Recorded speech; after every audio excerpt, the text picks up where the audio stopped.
Leonard. Hey, Sama. Suzanne. How are you? I don't know. Like this, like that. How are you? Not bad. Just writing some songs here in the park. Oh, what? Hey, I hear Celine is doing your song. Oh, You know that one? yes. Huh? Now I know how Job must have really felt. Why hast thou forsaken me, my lord?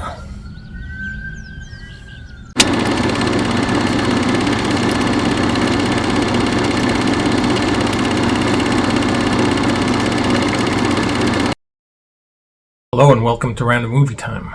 Today's feature is the 2021 documentary Hallelujah, Leonard Cohen, A Journey, a Song, directed by Daniel Geller and Dayna Goldfine.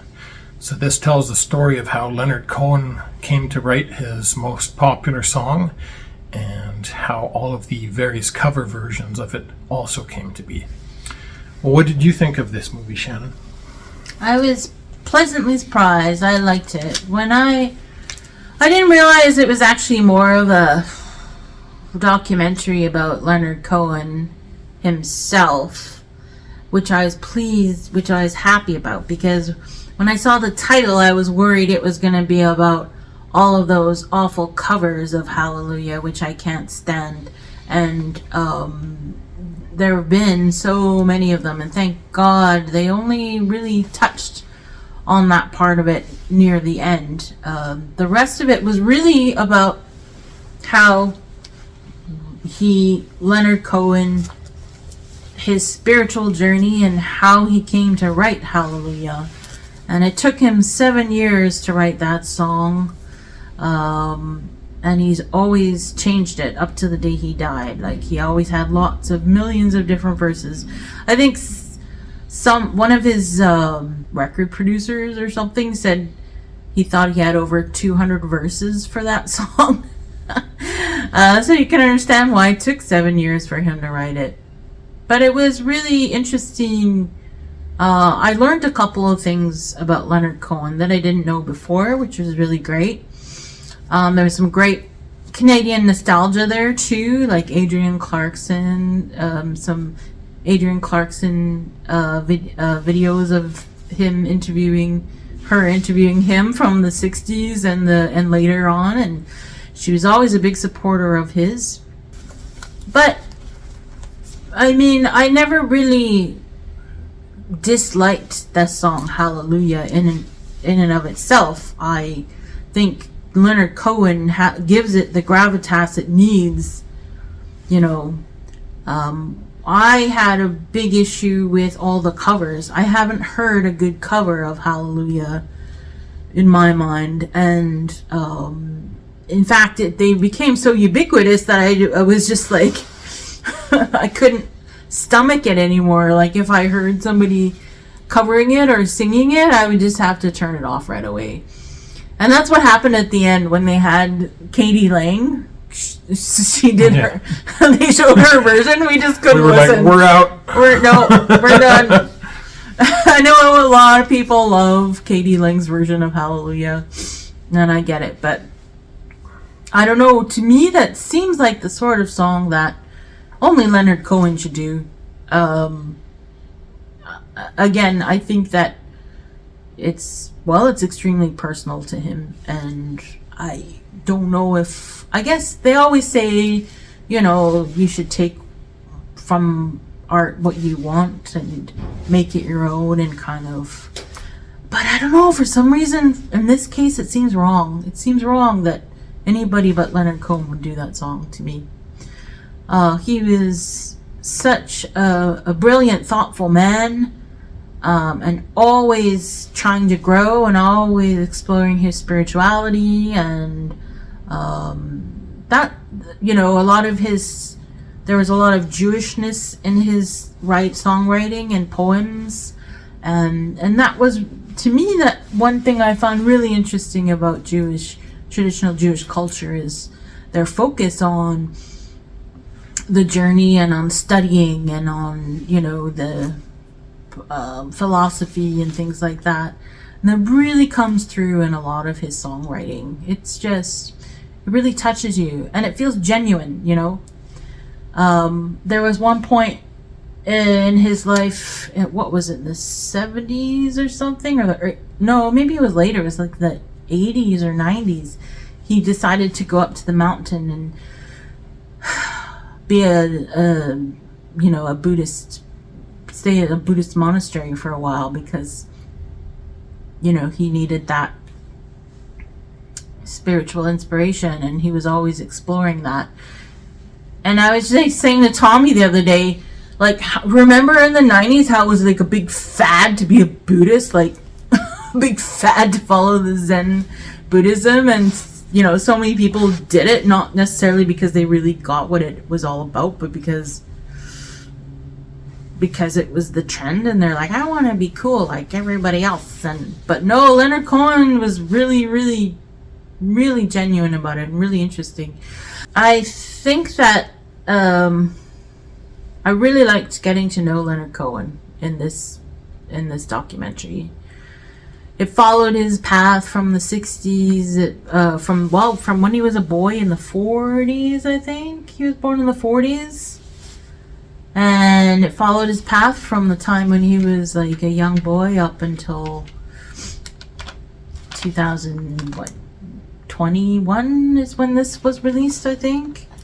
And I didn't realize that nobody knew this song. I guess I always kind of thought that maybe this Leonard Cohen was kind of on the fringe, of course, but I didn't realize that Jeff Buckley made it a big hit in the 90s. Which it was, I was really surprised by it. Like, it was like a big hit for Jeff Buckley in the 90s, and I thought his version was just awful. It was so awful. And his girlfriend, when they interviewed his girlfriend, she came across as very empty-headed. She didn't really seem to get it. Yeah, I guess I just liked how, you know, they kind of showcased his journey and showed what was going through his head and what steps he was taking, and they interviewed all of his, you know, some of his like former bandmates and his former record producers. And one thing I found interesting was there was one point where he had the opportunity to work with Phil Spector, and so he went off and he did a record with Phil Spector, and it was like totally the wrong fit. Not surprisingly. I mean, Phil Spector and Leonard Cohen, I mean, they're kind of like the polar opposites. And I guess Leonard Cohen was having a hard time because Phil Spector was like being so bombastic and controlling, and it didn't really fit Leonard Cohen's vision or thought of what his music should sound like. So, yeah. Oh, yeah. And Judy Collins. Mm-hmm. She was talking about how, you know, she was encouraging Leonard Cohen to get out there and sing his own poems instead of writing songs for other people. And, you know, thank God she did that, because we wouldn't have Leonard Cohen the way we know him. And I think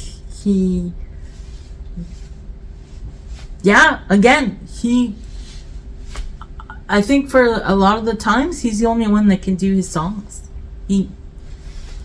There's so much behind it when he sings them. He might not be the best singer in the world, but there's just a magic there that he has. But I mean, you know, there's not much to say about the documentary itself. It was just very well done, and it was just really heartwarming and inspiring.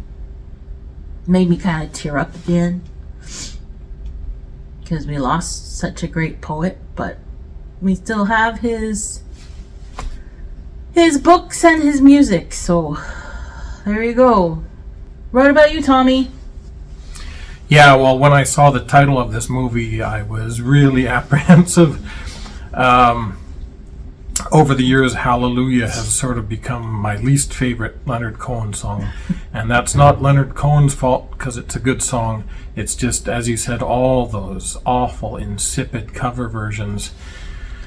It's sort of become like one of those Zippo lighter songs where, you know, everybody's waving it. Or I guess people wave their cell phones now. But it's just like, I get that music should be spiritual and it should be communal and it should be a gathering, you know, and I'm all for that. But, you know, there's just something that doesn't ring true to me, you know, when 20,000 people are in this kind of emotional lockstep. You know, they all think that the song is about them, or so. I don't know.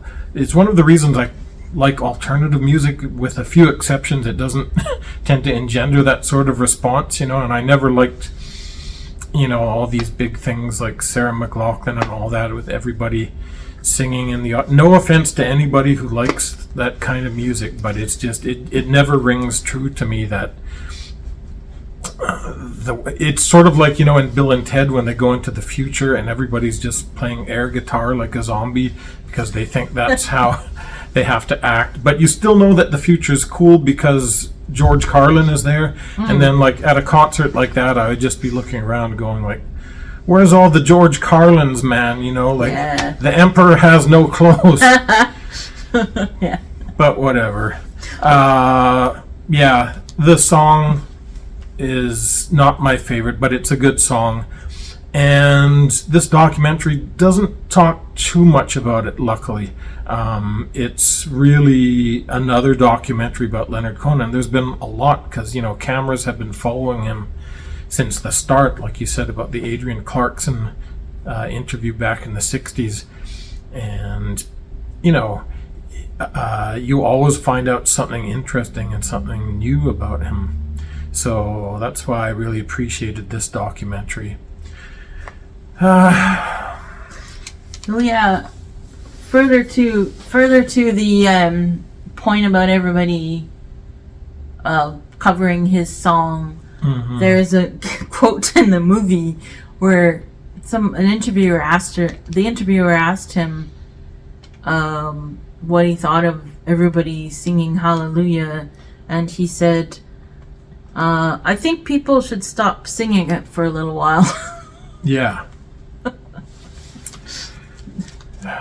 Definitely. It's a song that's had its day. And just the way it's been misappropriated, like one of the more popular versions always plays at Christmas, because I guess people think it's a Christmas song because people are saying Hallelujah. First of all, Leonard Cohen's Jewish, as we said. Yeah, but Barbra Streisand put out a Christmas album. Yeah, but it was made to be a Christmas album. This song wasn't made to be a Christmas song. Yeah. I don't know. Yeah.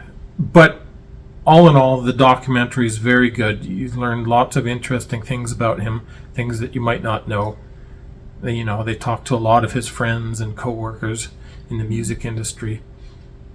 And in the end, even though we had to mute some of the songs, some of the horrible cover versions, the movie was pretty good in the end. Yeah.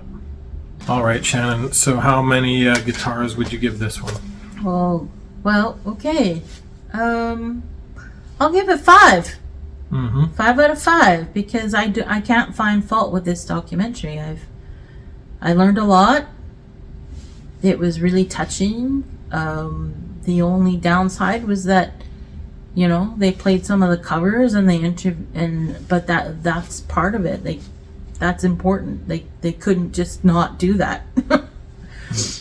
That's a part of the legacy. So yeah, definitely 5 out of 5.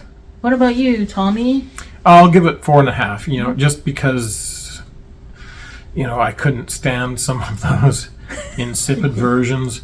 Yeah. But yeah, the rest of it is really, really good. That's the other thing.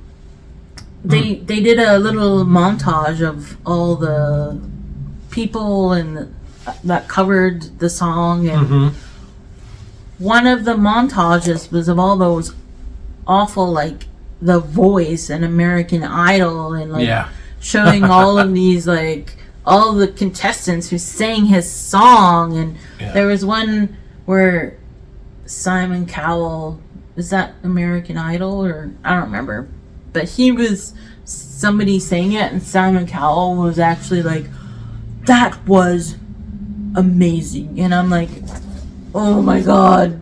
I think we should leave this video with Leonard Cohen's own last word on the matter. Of course, I was happy that the song was being used, but I think people ought to stop singing it for a little while. And just to let you guys know, it was a joke. Celine Dion didn't cover this song, I don't think. God, I hope not. Anyway, we'll see you next time on Random Movie Time.